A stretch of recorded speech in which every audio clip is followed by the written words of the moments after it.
In the chamber this week, the sports riot that had the potential to change the fate of an empire. Trying to parse out the story of one of our favorite video games. An RPG mailbag section, and we promise that we will discuss Antman and the Wasp this week. We promise, okay? We went long last week. Gosh. Plus, what tangents will we go on to prevent us from talking about Antman and the Wasp? What wackiness will we get up to this week? What will happen in the next chapter of the Terry saga? All this and more on Fandom Roulette. Hey everyone, welcome to Fandom Roulette. This is Joe. And I'm Cody. And on Fandom Roulette, we talk about a myriad of nerdy things, including history, video games, RPG, and whatever the heck we want to talk about. But to get us kicked off, hey Cody, what nerdy stuff have you been up to this week?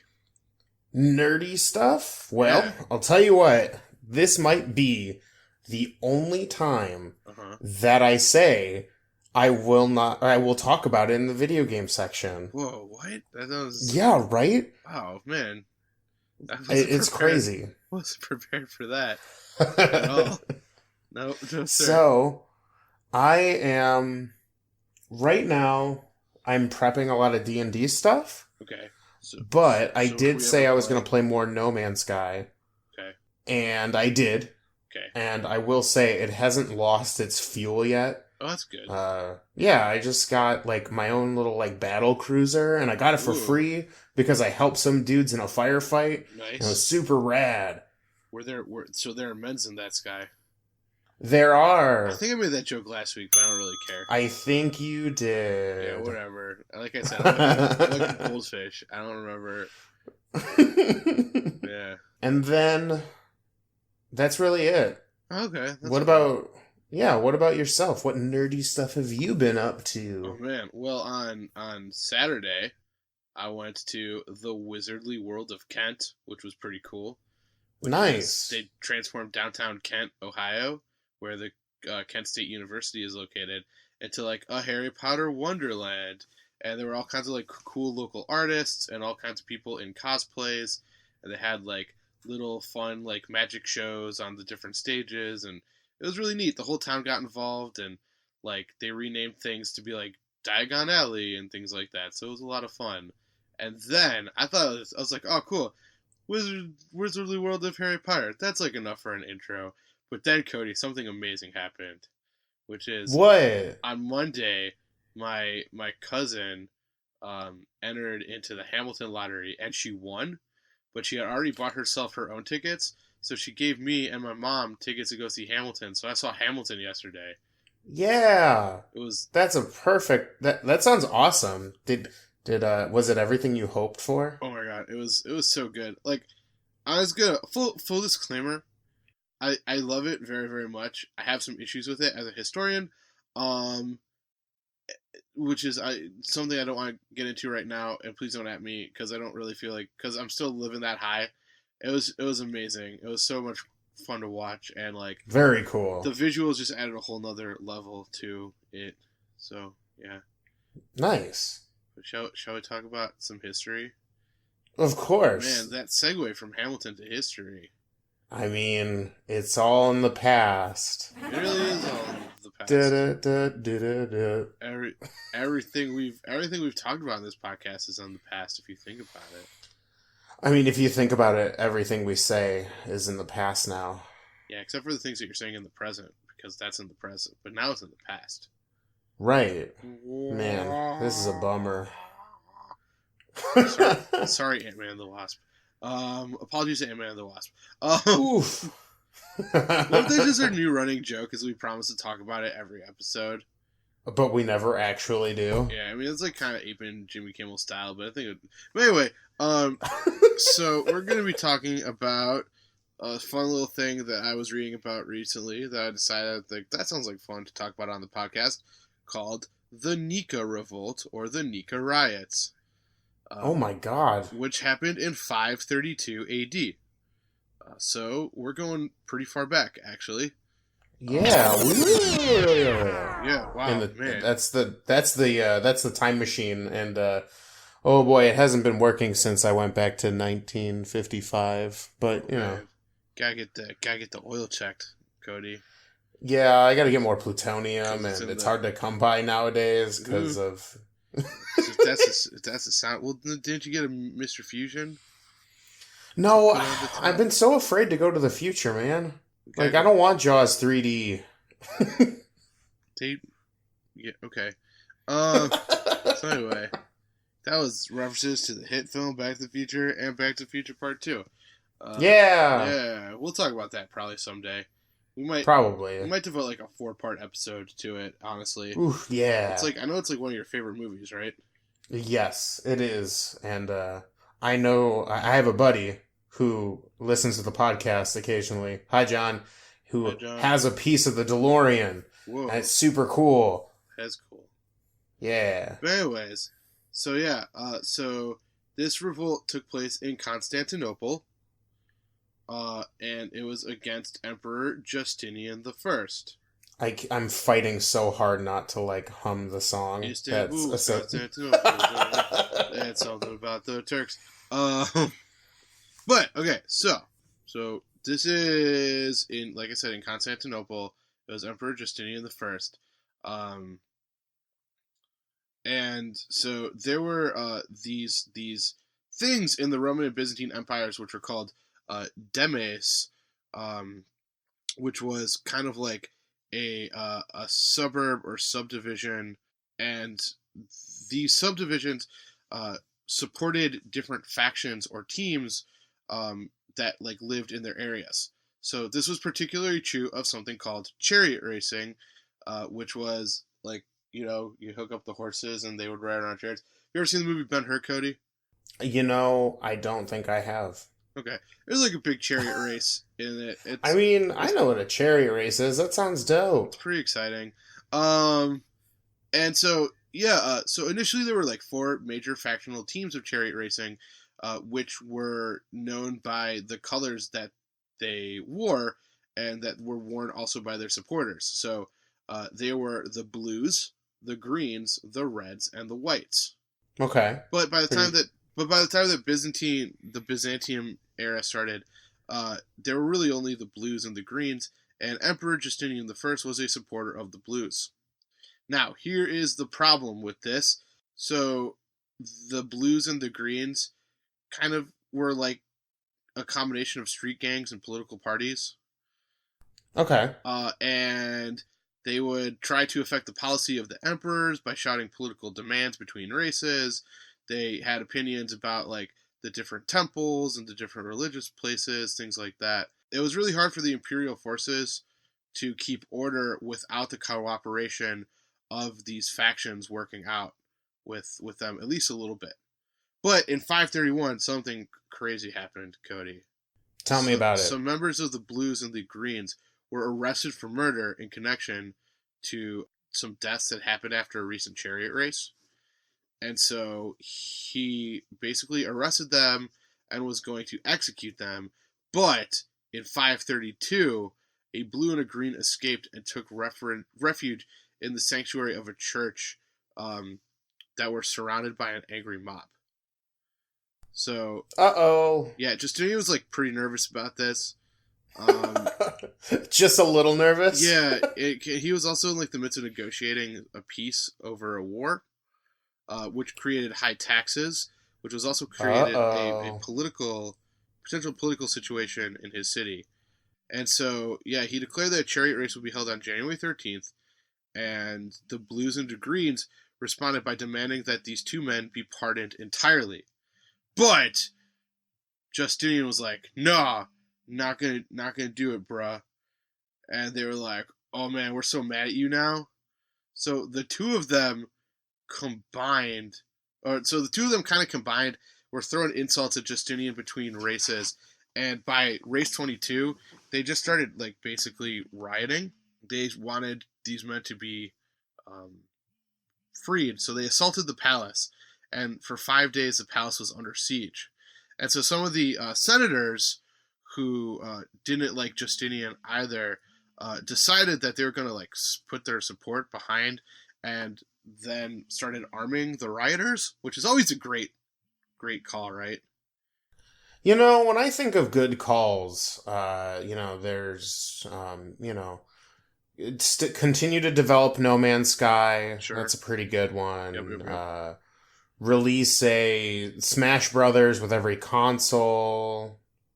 Build a time machine. And then I think, let's just fuel the fire for a riot. I think that's number one. Yeah. So basically, now these senators wanted to install a new emperor named Hypatius, who is the nephew of a former emperor, but that's unimportant, basically. And so then Justinian decided he had an awesome plan. So here's the awesome plan.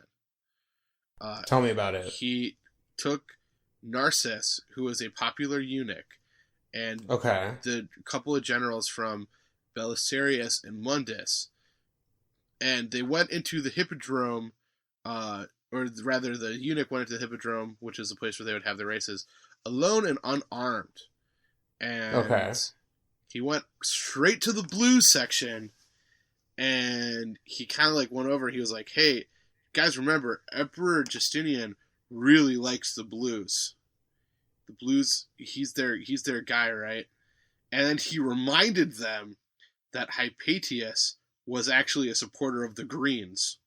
Then he took the money, gave it to the leaders of the blues, and then left. And then the blues kind of debated with one another. And so they left. They just walked out, and then in the middle of the coronation, the blue of Hypatius, the blues just left, and then the imperial troops led by Belisarius and Mundus stormed in and killed the rest of the Greens, including Hypatius, and exiled the senators who had supported the riot. Wow! Right? Wrecked. What a gambit! And so that's some good shit. So the only reason I thought the story was kind of wild is I was like, at the end of the day, they're sports fans. And this is the part where two nerds who know nothing about sports talk about sports. It would be I mean, it's not like we haven't seen riots after big games before. Sure, but very rarely was it riots that could change the fate of an empire. Because these dudes were ready to install a new emperor. That's how deep it went. And the Cavs lost. We should get a new mayor. Well, I mean, but think about it like this, which is let's say that it was the cat, or let's say it was the Browns and the Bengals, who are two Ohio teams. And then they decided to be we need a new governor. And then at the last minute, the governor was like, yeah, but the new governor you want was secretly a Browns fan the entire time. And the Bengals were like, oh, that's right. Fuck the Browns. And then just left. Oh, fucking rude. I mean, also, like I mentioned, they kind of acted like political parties. So, there were other aspects involved, like taxation and things like that. But I just think it's hilarious that the Gambit ended up being this dude's a supporter of the Greens faction, and the Blue faction was like, oh wait, that's right, we hate the Green faction. Man. So yeah. Power of the sports team. Right? I was like, this is kind of a fascinating little anecdote in history, so I figured that's crazy. You'd appreciate it. Any questions? Yeah. I do. I mean, I know you can't answer this with any kind of fact because it's more of a hypothetical, but sure. Do you think the war that was being settled at the time was a big influencer on this? Do you think if the war, if there wasn't a war going, or the talks of a war ending going on and the high taxation, do you think it would have gotten this bad, or? It's, you know what, Did I stump you? I would argue that the taxation is what got the nobles involved. Okay. And were it not for were it not for like the taxation aspect of the war being settled, they probably wouldn't have cared as much, because like it's two dudes who got like arrested for killing, right, like some random guy in the street, and that's what made the rest of their factions angry. But now it's like, oh, we can kind of like backdoor turn this into like a riot to support us, basically. So that's my take. Right. Okay. Yeah. So big part of it, I think. Yeah, for sure. Okay. Cool. Probably no war. Probably wouldn't have gotten. It probably wouldn't have gotten as bad. It probably would have been quelled a little bit sooner. But right. Yeah. So anyway, Cody, that's history. Yeah, that was a good one. I liked it. Yeah, I know, it's kind of like a weird story. I thought you'd appreciate it. But anyway, how about that video? Oh man, look who it is! Who's there? Hey guys, it's me. Oh, Terry. Yeah, is this what I sound like? I don't actually remember. I don't know why you're asking me. That seems a little bizarre. Cody, I hit my head. Oh no! Did you get the common anime video game trope amnesia? Yeah. And like, but not like, cause like I remember my name was Terry, but I don't remember what I sounded like. It's voice amnesia. Oh man, that voice amnesia. I'm sorry. It's a bad way to go, man. Terry, I'm sorry to hear that. It's okay, fellas. Well, I love hearing you talk about video games so much. He sounds kind of sad. Thank you, thanks, Terry. I mean, you don't talk about any of my video games anymore. No one talks about Pitfall anymore. Oh, I know, Terry. I know you're living in the past, but man, you gotta wake up and see that there's a whole bunch of games. That's true. Terry. Not just Pitfall and what? E.T. Yeah. We don't like talking about that one that much. No. Don't. Yeah, Joe. There's a reason we buried all the copies in fucking Arizona. That's true. That's a real thing. I think the only game that's ever been legit buried because it was so bad. What a weird story. But anyway. Oh, I'm gonna definitely talk about that at another time. Oh, I know, right? Oh man, it could be a combo. Ooh, yeah. So Combo history video game section. Yeah, I love it. And then we can definitely talk about Antman and the Wasp that week. Like okay. I think you're pushing some things. You're pushing some buttons. Terry. So what is it, Joe? I think it's time for you to walk away. But if I walk away, then you won't hear me say. What would I hear you say? I don't know, I didn't think much further than that. I think he meant to say, please, oh baby, don't go. Oh, why is he saying that? Well, because his life is simple and clean. Okay, there we go. We got it out. We're talking about Kingdom Hearts again, friends. Oh, I'm so excited. Okay, yeah. So when last we talked about Kingdom Hearts. We're going to spoil a bunch of Kingdom Hearts shit, so if you want to avoid spoilers, skip to 4040. Right, so I kind of gave a very general overview, and the fact that I like it, and I think part of that is because there's a little bit of nostalgia there. I grew up with it. It's like Disney nostalgia too. Right, and that's the other cool part is like it's Disney. It's a little more lighthearted, but it gets weirdly deep. The combat is pretty solid. Good for a game back then. I mean, there's some mechanics that I don't like. You fought everyone's favorite Disney's Hercules villain, Sephiroth? Yes, I have. That's also another weird. That was good. Yeah, you know what? Good. I was expecting Hades, and I'm like, I don't know where he's going with this. And ooh, you got me. Yeah. Right in the Final Fantasy. Because you fight him in the Hercules world, right? Yes, you do fight him as an optional super hard boss. Oh, I'm being bad in my role in this section, which was to keep it. Okay, anyway, go on. Okay, so we're probably gonna have to split this up because after going over my extensive notes and talking, practicing for this little bit, I realize it took me way too long. So if we start getting a little hot and heavy, we might have to make this a two-parter. Ooh. Two-parter. So, for those of you who don't know, Kingdom Hearts is the story of 3 unlikely companions. Yes. Of Sora, a Final Fantasy boy. Okay. Goofy, a very well-beloved Disney dog-human hybrid thing. A dog man in a universe where Mickey Mouse has dog as a pet. Right. I'm still a little Justice confused. for Pluto. Never forget. Quarsh. And then Donald, who is a talking duck, who is also a wizard in this game. Wait, what? Yeah, Donald's a wizard who can cast spells and shit. What? Yeah, so I'll get there. Why didn't he use that power to defeat the Nazis? Oh! There is a real... Wow! We're going there? You actually cut all that. No, we're not. That's staying in. Donald's a wizard. How weird. I definitely don't know about Disney's World War II propaganda. Oh. So edit that in where I said the Nazi thing. Right. Okay, good. So the game... Wow, we've gone off tangent already, and I haven't even started. Okay. You walk away. You won't hear me say Donald was in a World War II propaganda film.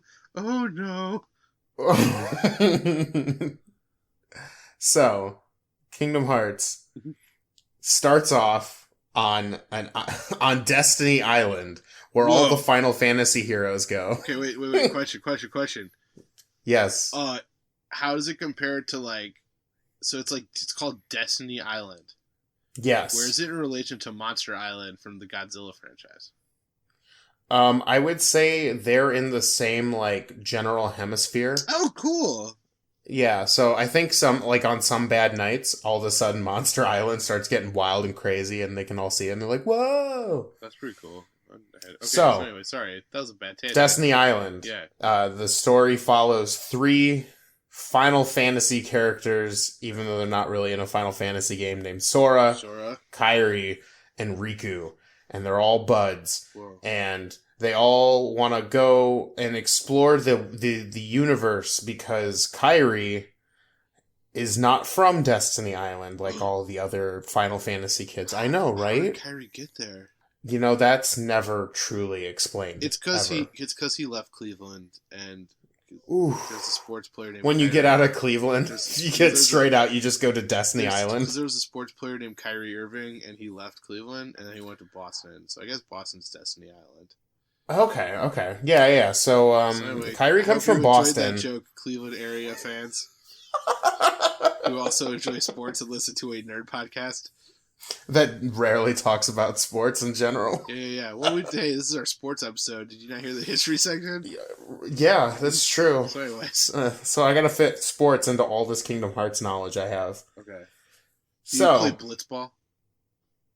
No, you don't. However, they do make a joke in Kingdom Hearts 2 about Titus and Waka getting caught up in their ball game. Well, that's pretty cool. So that's really good. So anyways, Destiny Island. Destiny Island, or as I like to call it, the game.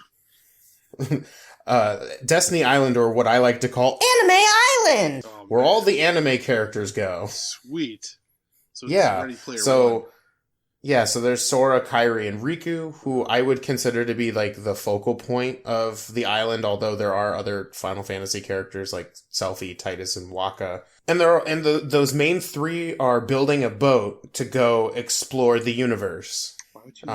Because that's how you do that, right? You build a small boat that can barely float on water, and suddenly it's a spaceship. Well, I'm gonna throw this one out there really quick.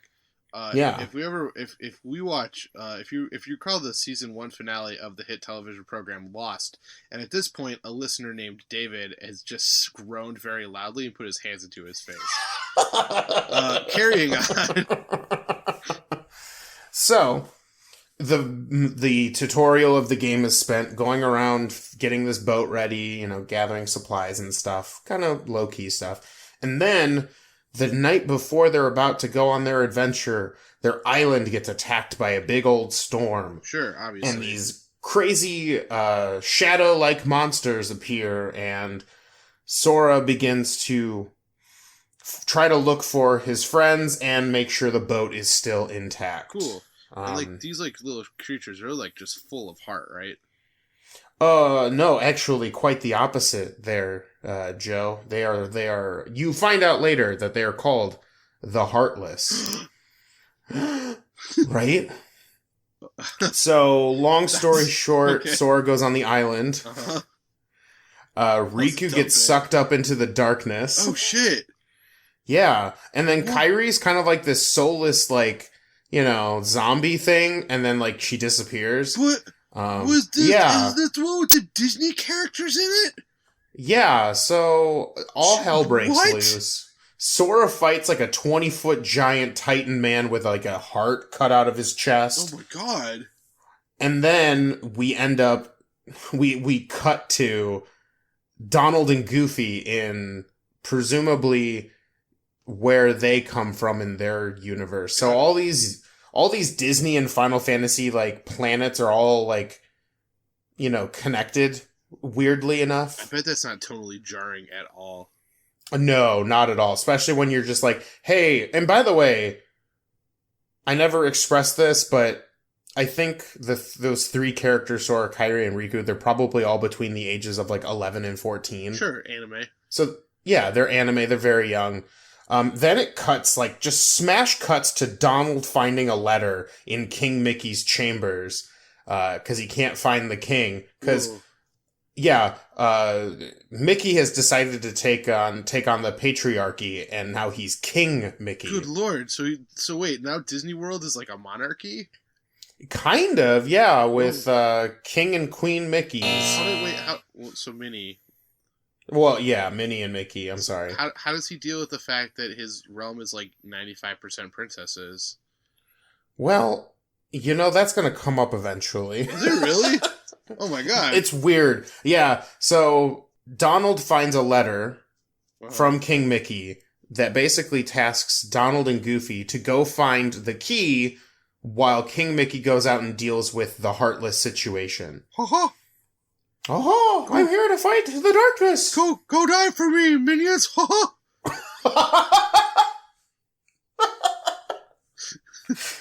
Yes. So Donald and Goofy get on their ship made by Chip and Dale. Rescue Rangers? I don't know if they're the Rescue Rangers at the time, but Chip and Dale make a ship out of what they call gummies. We're not going to talk about Antman the Wasp this episode. Cool gummies, like little jujubes. Kind of, except they all mash into a ship, and then Donald and Goofy fly it. That makes sense. So I'm buying Sora, Donald, and Goofy all end up, you know, by coincidence, in the same town called Traverse Town, where. Supposedly either the rumor or just kind of the lore of the town is whenever a universe or a world has been devoured by the Heartless, the people who manage to live end up in this weird, like, town. R.I.P. Horace the Horse. Right. That's a deep Disney cut for all my Disney kids out there. Yeah. Everyone's favorite Horace the Horse. Right. So... through a turn of events, you learn about the Heartless. They're these beings of darkness, and they're either created by other Heartless or just kind of the dark intentions of mankind. Sure. And they somehow are related to the darkness, which is kind of like a superpower, kind of like, you know, being a Sith or something. Now, can I ask you a question, Cody? Yes. With the darkness, do they believe in a thing called love? In a weird, twisted way, yes. Oh no, I didn't expect that to be the answer. So yeah, the Heartless are these, like, beings that want to just consume hearts. Like, that's the job description. Do you want to consume hearts? Yeah, alright, cool. And the only one who can stop them on, like, a real level is the Keyblade Bearer, which happens to be Sora, Is he the main character. Yeah, he's the... Well... Yes. Is his secret name Vince Cortho? Yes. Man, Vince Cortho, Keymaster of Sora. This is our most referencey episode yet. Yes! We know things. That's true. So anyway, so he's the Keymaster. So he is the Keyblade wielder. I wouldn't call him a master. He's just kind of a 12-year-old boy with a giant key. Is Kyrie who hits the... No, see, Kyrie is not there. Okay. So like Sora's all alone when he ends up there. He can't find Riku. He can't find Kyrie. So that's like his quest. His quest is like, I need to find them. I'm on a whole new world. This is all crazy and exciting, but like I need to find my friends. Does he take you wonder by wonder? So anyway, going on, carry on. Right, so long story short, Sora, Donald, and Goofy eventually meet up in Traverse Town through kind of like wacky hijinks. And Sora's got the Keyblade, and Donald and Goofy have been tasked to find the key. And they're like, well, shit, if it's not a 12-year-old boy wielding a giant key, I don't know what is. Yeah, damn, it's like, they looked at it across the way, they were like, that's a protagonist if ever I done seen one. Right. So, they go off to explore the Disney worlds to, while it's not necessarily their intention, they're stopping the Heartless and locking the doors to the heart of each planet because that's how the Heartless, like, destroy planets. Okay, and then all the while, they're trying to look for Kyrie, Riku, and King Mickey. Okay. You also find out that there is a researcher who was trying to discover the Heartless or figure out their like motives and like their just general well-being. Mm-hmm. And his name was Ansem. And so you find these kind of reports scattered around about his investigations because he's presumably dead. Is he the Sasuke? No. Actually, I'm going to talk about that in a second. Okay, cool. So, it turns out that Riku has been found by Maleficent. Oh. The Maleficent. Cool. And has been kind of tricking him into thinking that Sora no longer cares about him because he's got new friends and he's exploring new planets and he's all forgotten Riku. Oh no. So Maleficent and Riku, like Maleficent's plan is to basically turn Riku into like a soldier for darkness. And by basically manipulating him, manipulating a 14-year-old boy. So you can tell she's like, a good person, like on the level. Sure. Yeah. She just wanted to go to that damn party, Cody. Right, and so... If that means manipulating 14-year-old boys to go to parties, then, like, why not? Whoa, okay. Oh, no. This is the weirdest conversation. Simple and clear. This isn't simple and clean anymore. No, it's not, actually. We went to some dark places. Well, that's where Kingdom Hearts went. Yeah. I'm just telling you what happened. Uh-huh. So, long story short, Riku becomes the antagonist because he is using the darkness to find Kyrie. And so, Sora, Donald, and Goofy go off to these planets and have their little adventures. And a lot of the themes and what I really like about Kingdom Hearts is the Disney sections aren't really tied to the movies all that much. Oh, that's cool. Like, the characters are, and, like, the themes kind of fit there, and you'll notice some, like, for instance, Aladdin. Sure. Aladdin, that movie is, I want to be a prince, I'm going to use these wishes, and at the end of on my final wish, I'll wish you free. Yes. So that is still very much a thing. However, because the Heartless and Jafar, spoilers, is, like, leading the Heartless and Agrabah, he spends his first two wishes saving Jasmine from Jafar. Oh. And then he uses his final wish to free Genie. But you spend a lot of the time, like, going through these places, and, like, there's kind of this, like, friendship theme going on throughout the game where it's like, I'm looking for my friend, or, I'm looking for, Jasmine or, whoever. Uh, And then they also throw in this other theme that all the Disney princesses are like princesses of hearts. oh. And if, like a weird fucked up game of Pokemon, if you collect them all, you can open the door to Kingdom Hearts, the name of the game, which is this mysterious, like, dimension entity thing that they never really explain in the first game. So it's like the... And... Oh, sorry. No, go ahead. So it's like The Legend of Zelda, A Link to the Past, where you're trying to free the princesses from the diamonds. Yeah, sort of. So, like, you try to find them, but the bad guys always catch them before Sora and Donald and Goofy can get there. Damn it. So it seems like they're gonna win throughout most of this.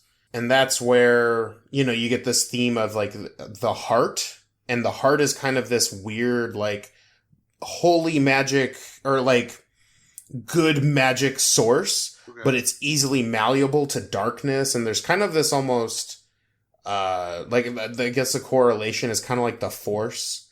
Is like there's the darkness, where it's like, Sith and bad, bad stuff. And, like, if you get too caught up in the darkness, it can swallow you whole, and the Heartless are somehow connected to that. And then there's, like, the heart, which is this, like, good power source, and the Heartless crave it, and everyone's trying to get a piece of this action because it's like almost like a power source, like almost like mana or something. Interesting. And there's these princesses of hearts, and they are, like, supposedly, like, the key people to maintaining Kingdom Hearts, which is this kind of nebulous concept of a dimension, and they kind of begin to explore it. Ansem believed that Kingdom Hearts was, like, where hearts are born, where they go when they're gone, and it is a dimension of darkness and hate, because that is all hearts can ever strive to be. Oh, man. And, yeah, you start to notice that Ansem is... Yeah, right. You notice, also on one of the pages that Ansem drops, so, like, he's got a lot of these pages, you also notice that there's a receipt to Hot Topic, and he spent a lot of money on chains and, like, wristbands with the spikes on them. And it's revealed that he only played tieflings in D&D. And that's too much of a deep cut. No one's gonna get that. No, I think everyone got it, actually.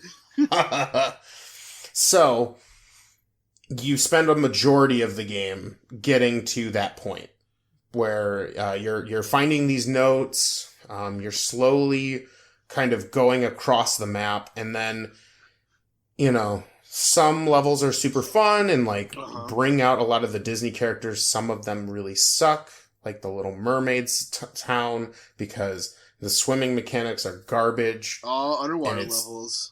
Underwater levels, and it wouldn't have been so bad if it was like you're underwater, but, like, you still move and play like you do, but it's like this weird, how you've been fighting on the ground the whole time? Well, now you gotta deal with the Z-axis, and a lot of these enemies will go up and down, and it's just like, ugh. Oh, it is the literal worst.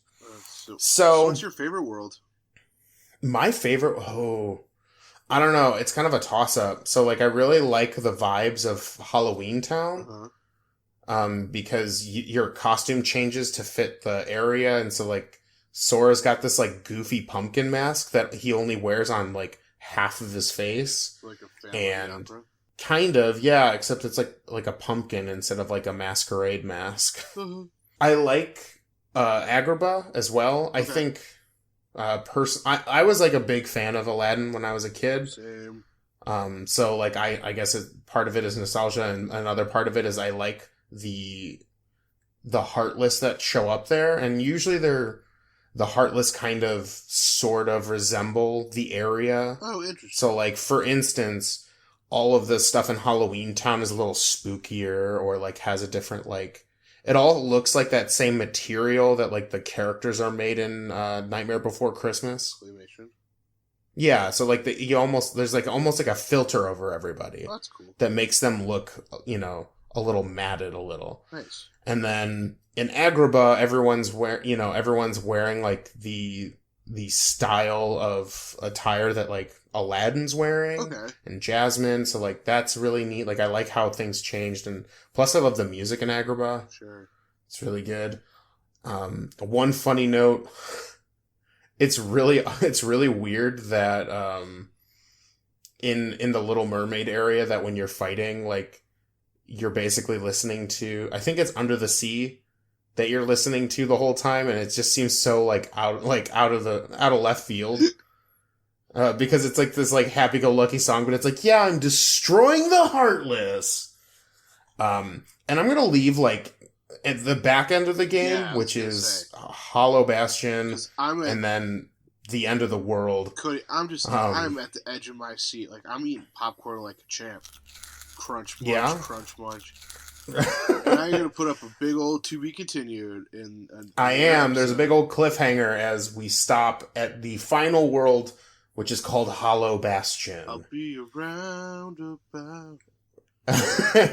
So something for middle section time. Ooh, I like the way you get to that middle section. Here you will find the ways you can contact us on social media. Whoa. Apologies to Antman the Wasp. So anyway. Hey guys, welcome to the middle section. Follow us on Twitter at @PhantomR_podcast. That's where I am and do my thing. Yeah. And that's where we post about our videos that sometimes come out a little later than usual. Sure. We want to do some out of context D&D quotes when we're actually D&Ding. And then, and then Joe will be there. So go say hi to him. Come say hi to me. Tell me your opinions about things. But don't be mean. And if you want to talk to me, I check our email at fanroulettepodcast@gmail.com. And also, if you go to our website, www.fandomroulette.com, at the bottom, there's a little section for questions, comments, maybe things that we can dive into to talk about, or at least experience and then talk about it, because that's always fun too. Yes. And we are on iTunes and SoundCloud. Please. So if you want to... please rate, review, subscribe, download, etc. Yeah, share with a friend, because we appreciate you guys showing your friends about us nerdy people talking about nerdy shit for fun. Hell yeah. Is that it? Yeah, I think we Gucci. Okay.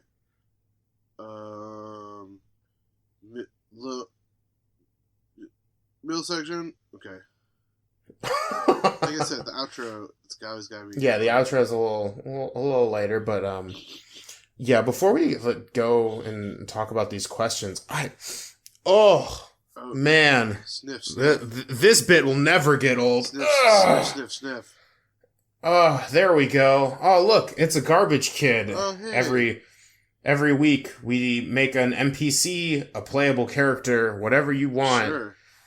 For your games of role playing, whether they be Dungeons and Dragons or others. Whatever you play. It's a Cabbage Patch Kid that sat out for too long. Ooh, gross. Yeah.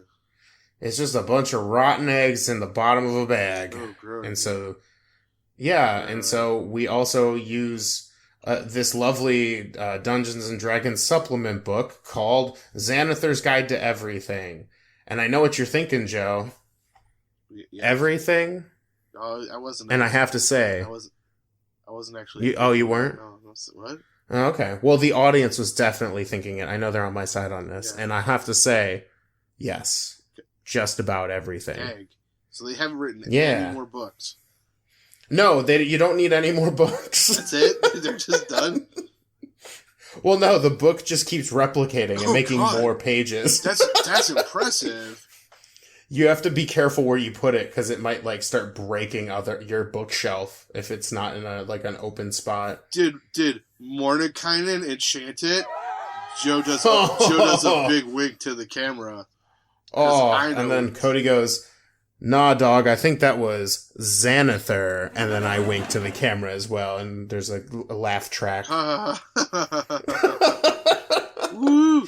So, Woo! this week in the smelly garbage bag, we've got Gale Mystery. Oh my god. The Dwarven Fighter. That's so good. What up, Gale? So, Gale does not know who their parents are and was presumably born in the Feywilds. Oh shit. Gale grew up with a stepfather, or, adopted father, and lived a modest lifestyle in a mansion, so go figure. Modest mansion lifestyle.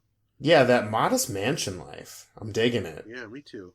Gale had several friends, and their childhood was generally a happy one. Aww. Yeah, no more angsty kids. Well, not yet, at least. Not yet. Gale became a fighter because they could always pick up just about any weapon and know how to use it. Cool. Good job, Gale. Yeah. Gale is 30 years old. Nice. Probably like whatever 30 years old for a dwarf is. Like probably a little older than that. Babbis.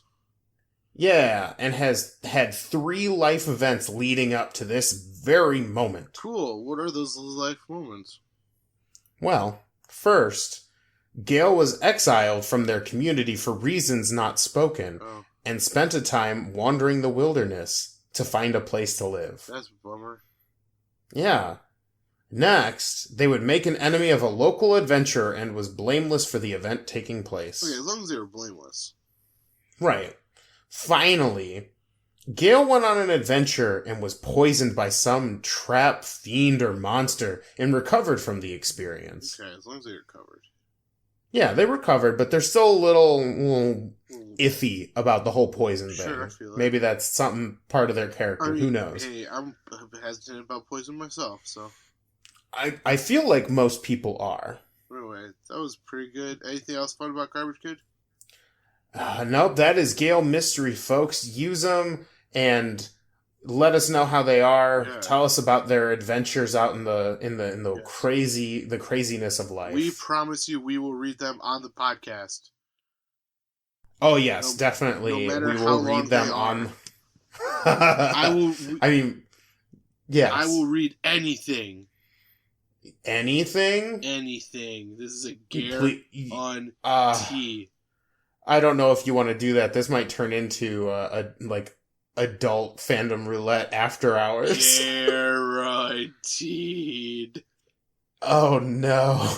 Bring it on. So, okay, you're asking for it. So this week for role-playing games, our quintessential third member of the fandom roulette, John, has asked us a series of small questions that I figure we jump into. Sure. What is your favorite miscellaneous item in a role-playing game? That's a good question. I would probably have to say miscellaneous item. Let's go with... Oh god, this is harder than I thought. Right? What's yours, Cody?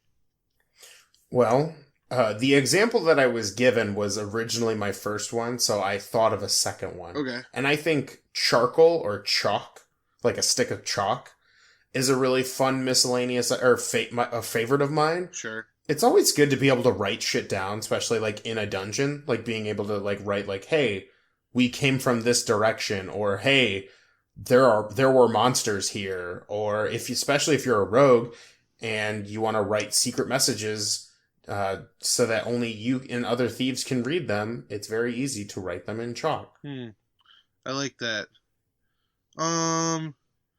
I think I would probably have to go with...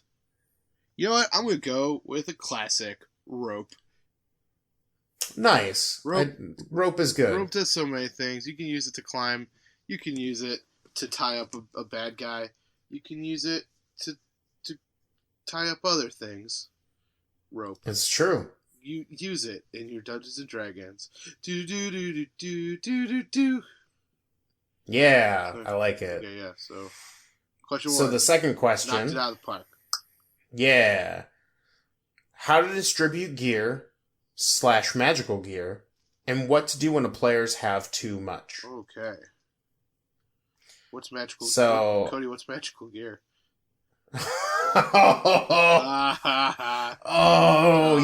You wound me. You burnt. I've given you all you've ever wanted. That's true. I have that magical. The magical horn of your god, and this is how you repay me. That's true. Yeah. So, anyway, seeing as how you don't have much experience on my side of the table, sure. I want you to just take a crack at it. Like, what do you feel is like a good, like how often, like if I was in your campaign, Joe, which someday I might be. That is true. I'm reading the DM guide even as we speak. Well, not nice. Not quite as we speak, but like I'm reading it. Yeah, that might be a little hard to focus on both things. Yeah, you never know. But I could be a polymath. If I'm level 1, I'm starting your campaign. I'm gonna play a flirtatious bard. Ooh, a flirtatious bard. When would I expect like maybe my first magical item or weapon, or even just like a good sum of gold? Sure. You know what? I might wait a couple of levels before I dropped a magic item on you. Nothing like crazy. I think I had heard somewhere that by level 5 someone should have at least a magical item, but I don't know where I remember reading that. Nothing too OP or anything like that. Like probably like, oh, it does like an extra like, 1d4 fire damage or whatever. Sure. And then I guess like a big sum of gold.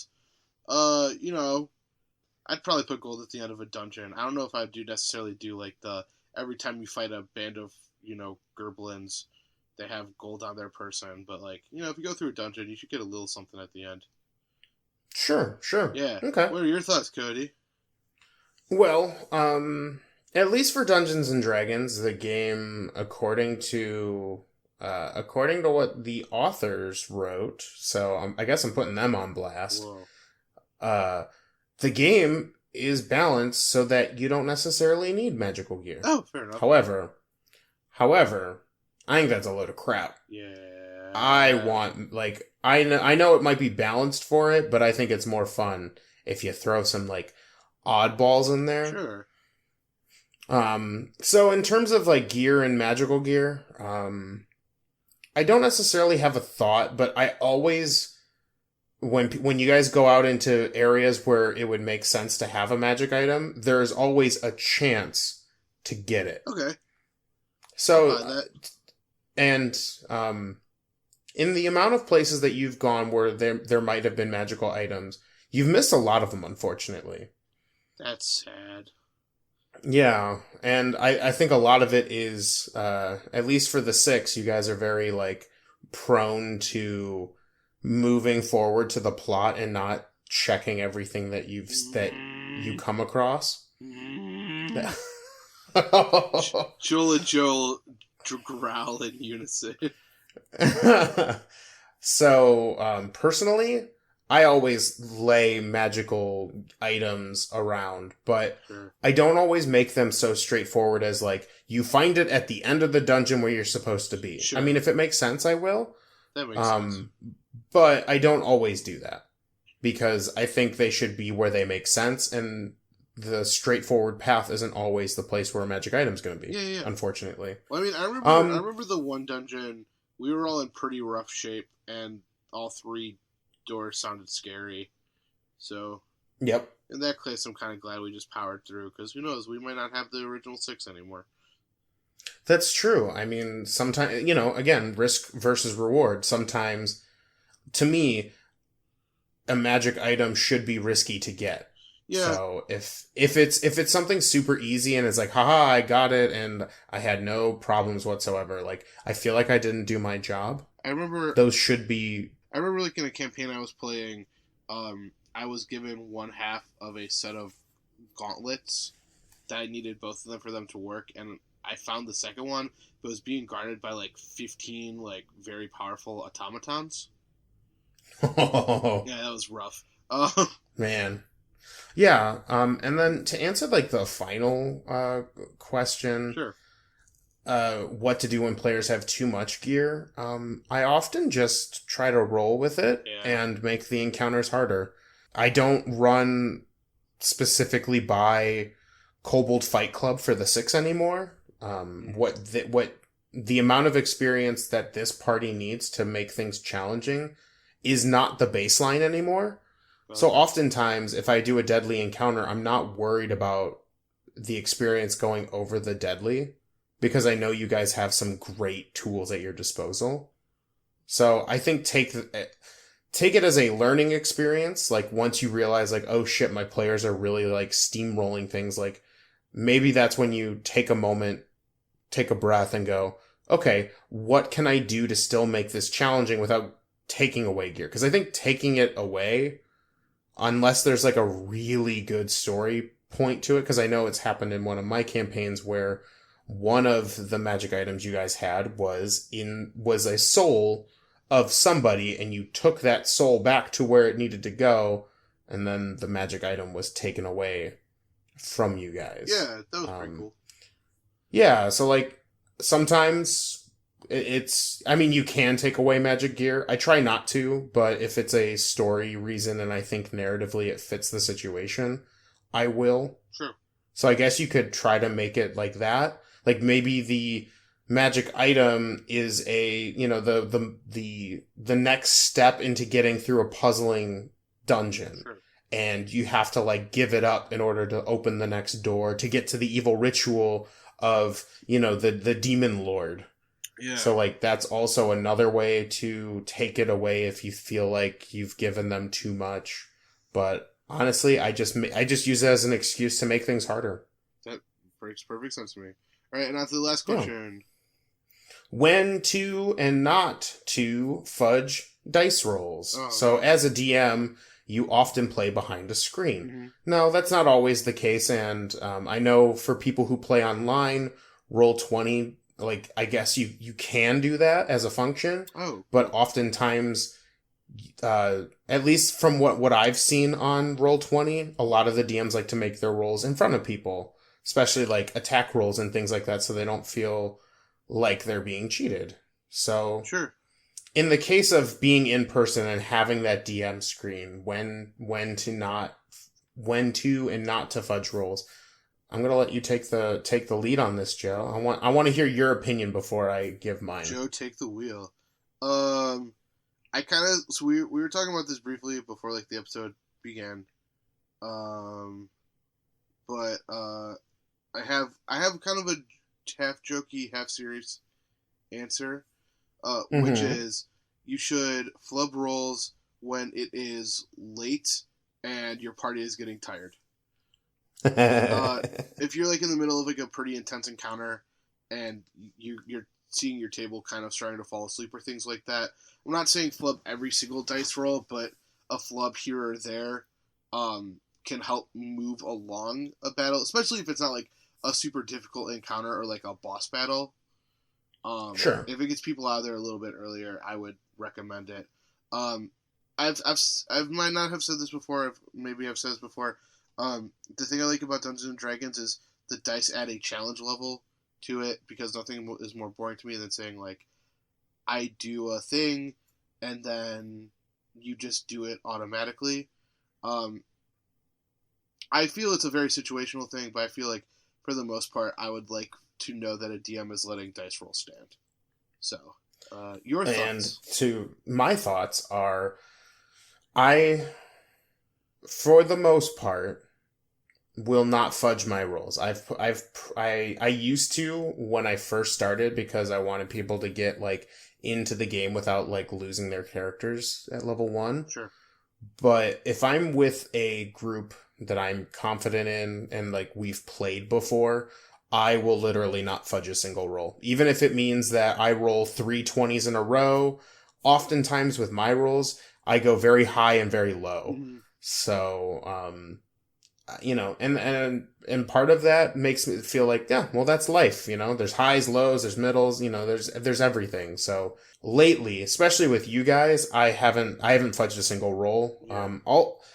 I will find other ways to move combat if I feel like, it's not an important fight or people are getting bored. I think either adding difficulty to that encounter or just letting that, sometimes, like, you get to a certain point in Dungeons and Dragons and role-playing games where the challenges you throw at a party at level 1 are mere, silliness when you're, level 10. Sure. So if there were a big wave of, like, small little goblins that, don't really matter to you, I would find a different way to incorporate them so that you guys, don't have to slog through, okay, well, you accidentally missed this goblin, and this is, like, the 16th of, like, 30 goblins, so, like, you have to keep rolling. Sure. But yeah, I definitely get, like, if things are, if people are getting tired, it's either time to call it a day or up the ante. That makes perfect sense to me. Yeah, so those were our 3 questions. Thank you, John, for those. So they were good. They were good. Anyway, thank you so much for listening to this episode of Fandom. No, I'm just kidding. For a second, I'm like, oh, okay, we're done with the episode. I was waiting to see if you were going to roll with it or not. But I I was gonna start saying, like, oh yeah, you should like, comment, subscribe.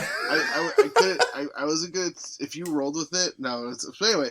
So last week we promised to talk about Antman and the Wasp, which is Marvel's newest movie, and I believe I called it a little palate cleanser from Infinity Wars last week.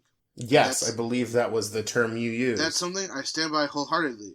Cody, what did you think of Antman and the Wasp? I freaking loved it. Yeah. I mean, I'm a sucker for superhero flicks that aren't necessarily, like, the world is ending. So, like, this is kind of hitting my comfort zone. Whereas, like, don't get me wrong, Infinity War was great. Mm-hmm. And I loved it. And it was, like, it made me feel things. And, like, it was, like, granted, I had to suspend a lot of, like, disbelief for myself in order to, like, get through it. But, like, man, that was really good. But I was also looking, like, at first I was kind of like, it's such a weird transition from the world is, practically ending to Ant-Man and the Wasp. But yeah. It was such a good palate cleanser. It was funny the whole way through. I don't think they recycled, like, maybe a joke from the first one. Mm-hmm. It wasn't about the world ending. It was just about somebody who was wanting to get their life together, and then, some greedy people, like, just thugs. Like, it wasn't like this whole, world ending catastrophe, and it was fun and silly. I think my favorite scene is the wait. Yeah. Hang on to that for just a second. I'll hang on to that. Yeah. I'll let you. Yeah, you go ahead. Because I wanted to, like, get our brief thoughts out before spoiler talk. Oh yeah. So I'm going to agree with basically everything you said. Yes. I thought it was brilliant that they went with a small scale story, especially after Infinity Wars. And I remember hearing people say, like, why would you even want to see, like, an Ant-Man and the Wasp movie after seeing Infinity Wars? It's like, because it's, like, small and fun and not taking itself too seriously. Yep. And then I think another thing about it is, one of the things I kind of loved the most about it is it was unafraid to get weird with it. Okay. Like, they're having a lot of fun with Pym particles and the concept of things getting bigger and smaller.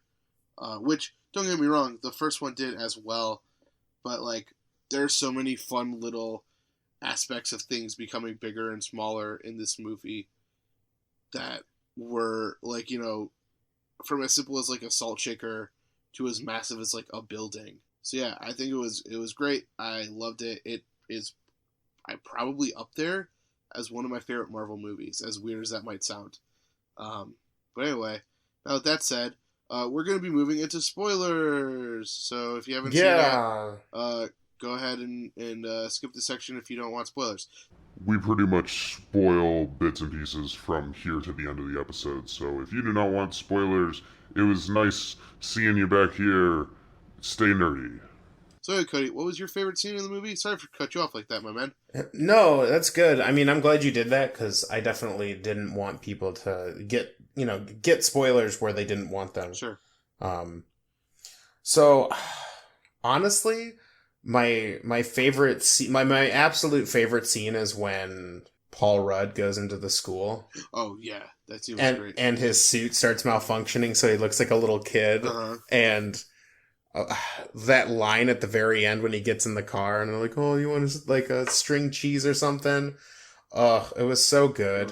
And then all of the action sequences were, phenomenal. Like, I don't think I could pick a favorite. I mean, definitely the going, down, like downtown, or it was in San Francisco, right?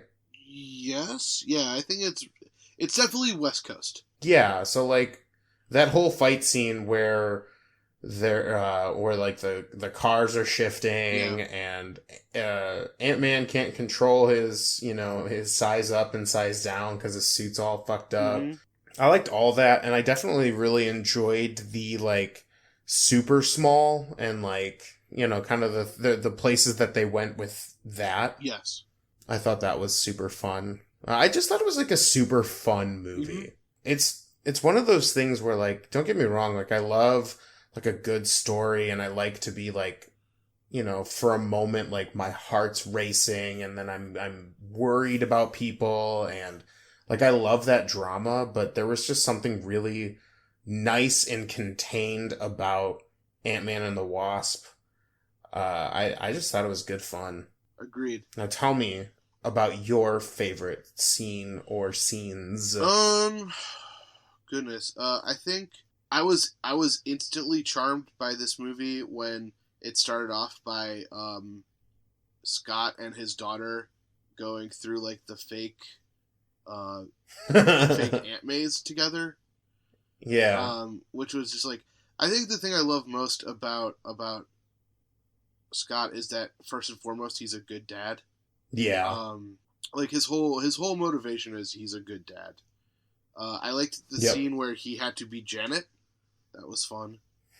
And then, like you said, the action stuff was really cool. I just love the concept that, like, Hank carries around with him, like, a little Matchbox car carrier of different cars that they can use to get away. That's mainly what I meant about, like, the getting weird aspect of it. Yeah, like the fact that his base of operations is a carry-on luggage, like, strolling suitcase. Yeah, like he built a building with like a friggin' handle on it. Like, that's hilarious. Yeah, I love that. And I will say this too. One of the things I loved most about this movie is, with the exception of the southern like militarist gangster asshole, everyone succeeded in their goals, and I actually felt really good about it. I was thinking the same thing, because I was really concerned at the end of the movie, they have to, like, make some pretty hard, like, time cut choices. Sure, yeah. Because there's, like, a small time window where they can get, Janet. Gosh. Yeah, Janet out of the super dimensional small zone. Yeah. And while that's all going on, they have like and I forget her name. Her villain name is Ghost. Yeah, so Ghost is this person who keeps like phasing in and out of existence. Yeah. And so even though, and like she was following them and she was trying to use the energy that they were using to get Janet back to like make her whole again. Mm-hmm. And in the end, it was just so nice that even Ghost kind of got what she wanted. Well, like, Ghost is like, even though she's a very sympathetic villain, right? Because she's not doing it because like she's a dick. She's doing it because like her life, her literal body is falling apart at the molecular seams, and if she doesn't do this, she'll die. And then like you find out that like she was like an assassin, and like she did all these bad things in her life, but it was always with the promise of like, we will save you like once you complete X number of missions. And so it's like she had done bad things, but she was ultimately like not a bad person. She was just doing it for survival instincts, and so it's like you don't want to see a Right. character like that get punished necessarily. And so it's like, Yeah. you know, like Scott gets his freedom back and he can hang out with his daughter. Yeah. Hope and Hank get Janet back. Yeah. And then Ghost and Lawrence Fishburne's character gets to save her and basically make her whole. You know, there's like aspects of it, like, you know, she has to take medicine, like molecular medicine periodically, and but she's better. But yeah, and she's healing. She's not falling apart at the seams. She doesn't have to go into that like crazy face tank every time. Yep, that is the truth. But yeah, I'm glad that everyone besides like the shithead gangster that was like kind of like a subplot, but like became like a choking point on the whole mission. Yeah, he became, because like he was also after them. He became more important as the plot went on, because like he initially feels like a very kind of like one-off, one-note character. Yeah, and then it becomes involved in the chase, and it's like I also do like the fact that it's like as they made Ghost more sympathetic, they did make him more actively villainous as opposed to kind of like a comical villain. Yeah, it was a very. I wasn't expecting it when the movie started, but I did like the shift. Like you were like rooting for Ghost to like find a better alternative to what she had to do, and then you were really hoping that whatever his name was, and I can't even remember it. Yeah, it was Southern Dick. Ah, yes, I don't that know one. his actual name. Oh, and then but yeah, Lewis's company gets the big contract. Yeah. So like everything just turned up roses for everybody that deserved it. Yeah. And like it's very rare to see a movie where like it rewards so many characters. Right. So one last thing before we call it an episode, because we're running a little over. Sure. What did you think of the post-credit scene? And should we talk about it? Oh, sure. I saw it coming a mile away. I mean, I did too. Or at least I knew it was going to be Thanos related. Yeah. I wasn't sure if it was necessarily going to be that, so we should probably say it. Sure. Well, okay, so it ends with Scott shrinks down to go and collect vials of like quantum energy to give to Ghost. And so the whole Hank, Hope, and Janet family are on the outside kind of monitoring his progress, and he's kind of shrinking and shrinking. And he gets the stuff. He's ready to come back out. He says, "Guys, I'm ready to go." Guys. Cut to. And then the camera pans to the real world, and all three of them fucking dusted. Yeah. Oof. All hit by that Thanos. So my friend and I had a couple of theories, which is like, I know it's like 50% random or whatever. Sure. Except that all the characters who seem to be dying were characters that weren't established in unless you were stage 1 of the MCU. But hey, whatever. We were wondering. Yeah, I never noticed that. Yeah. It's like a thing. I've thought a lot about it. We were wondering if the fact that Scott was like subatomic, if that might have spared him, or if it was just Jess and I were talking about that, and I'm not sure. I don't know how I feel about it going either way. Like, is it the subatomic? Because at one point, like, so Thanos was like, "Yeah, I'm gonna snap my fingers," and then half of the entire universe of people is going to be destroyed. Like, what are what were the parameters of that, of that fateful snap? I thought it was completely random. It's just that I made the observation. Well, right, but was it just humans, or did like other things get hit by the process, or humanoids? Or that's true. Did they need to be a certain I don't know, dogs on Earth die? Right, did the dogs get that'd be so sad, but those are things that I need to know. Sure. My guess is it was probably just human, or humanoids, I guess, because there's different not species of. Yeah, not to go back to get too deep into Infinity Wars talk because we already spent a big chunk of Right. episode on it. But I did make the observation that I think, by my money, the only two non, first stage cinematic universe characters that made it were Rocket and were Black Panther's chief bodyguard, whose name I'm blanking on. And in one scene, it was a misdirect because she came up and you expected her to disappear and for Chala to be fine, and then Chala disappeared. And then the other one, it was like, they were like, oh, let's wring all the pathos out of separating everyone's favorite tree raccoon bromance. That's true. That's true. What a sentence. What a time to be Right. alive. What a time to be alive.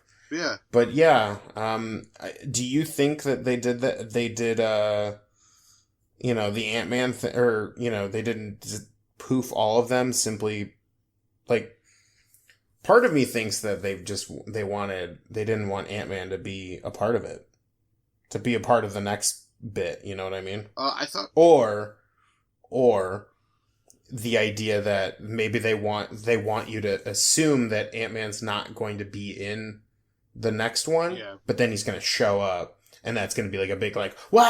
I thought I had read somewhere that they had claimed that Ant-Man and Hawkeye were going to be pretty important in the next one, but I could be wrong, so we'll see. And that's funny, considering they weren't in the first Infinity War. Exactly, and who knows, maybe it was their, like, cop-out answer to why didn't you include these characters, but... Maybe. I mean, I don't know. Shrug. I mean, it's already done filming from what I've heard. Yeah, it should be coming out next year, right? Yeah, it's like, I think it's the next movie, is it not? I don't know. I don't think we're getting anything until Infinity Wars Part 2. unless I mean, that would I don't make know. I don't sense. have the I don't have the list in front of me of like the Marvel. Wait, I think Captain Marvel might come out before, because Captain Marvel is technically a prequel. Okay, It's set in, okay, like, the cool. 90s, I want to say. Yeah, dope. And then Infinity Wars Part 2. So, but anyway, thank you guys so much for listening to Fandom Roulette. Please go back to that mail section to learn all the ways that you can contact us on social media. Please rate, review, subscribe, let other people know. We talked about Antman and the Wasp. Woohoo! Yeah, we did it, finally. So yeah, thank you guys so much for listening and signing off. This is Joe. And I'm Cody. And as always, stay nerdy. Stay super nerdy.